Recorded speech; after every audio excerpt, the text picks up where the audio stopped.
potinho na forma de baixo, muito útil. Eu amei. O segundo é esse copo medidor com filtro, muito bom para lavar alimentos, eliminando as impurezas pequenas. Ótimo para fazer ovos mexidos.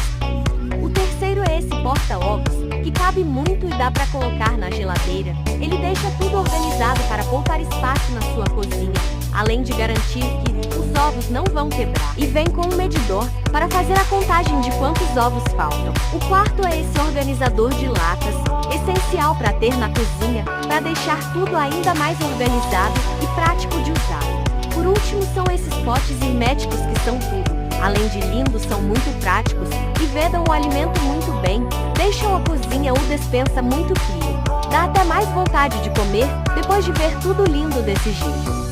Eu amo! Gostou? Siga para mais produtinhos funcionais como esse, tudo para o seu lar mais bonito e tudo por uma barganha.